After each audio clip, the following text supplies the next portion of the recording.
வணக்கம் வேர்ஸ். நந்திதா சமையலில் அரைக்கீரை பொரியல் செய்ய போகிறோம். அதுக்கு தேவையானது ஒரு கட்டு அரைக்கீரை, பெரிய வெங்காயம் 2 கட் பண்ணி வச்சுருக்கேன், வரமிளகாய் 3 கிள்ளி வச்சுருக்கேன், தேங்காய் அரை மூடி, உப்பு தேவையான அளவு. அடுப்பை பற்ற வச்சுக்கலாம். கடுகு நல்லா பொரிஞ்சிருச்சு. வெங்காயம் சேர்த்துக்கலாம். வெங்காயமும் வரமிளகாயும் சேர்த்துக்கலாம்.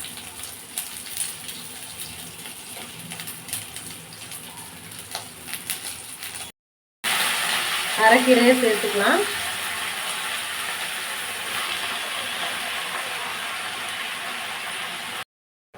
இந்த கீரையில் ஆட் பண்ணுறத கொஞ்சம் பாசிப்பருப்பு, ஒரு 2 ஸ்பூன் பாசிப்பருப்பு ஆட் பண்ணிக்கலாம். நல்லா வாஷ் பண்ணிவிட்டு அந்த கீரையோடு ஆட் பண்ணிக்கலாம். நல்லா வாஷ் பண்ணியாச்சு. பருப்பு அதோடு ஆட் பண்ணிக்கலாம்.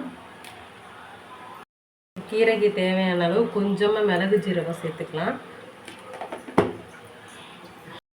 தேவையான அளவு உப்பு சேர்த்துக்கலாம். கீரை பச்சை வாசனை மாறாமல் இருக்குது. கொஞ்சமாக சர்க்கரை சேர்த்துக்கலாம். அரைக்கீரை பொரியல் ரெடி ஆயிடுச்சுங்க. இந்த வீடியோ பிடிச்சிருந்தா நந்திதா சமையல் லைக் பண்ணுங்கள், ஷேர் பண்ணுங்கள், சப்ஸ்கிரைப் பண்ணுங்கள். மறக்காமல் பெல் ஐக்கானை கிளிக் பண்ணுங்கள். தேங்க்யூ ஃபார் வாட்சிங்.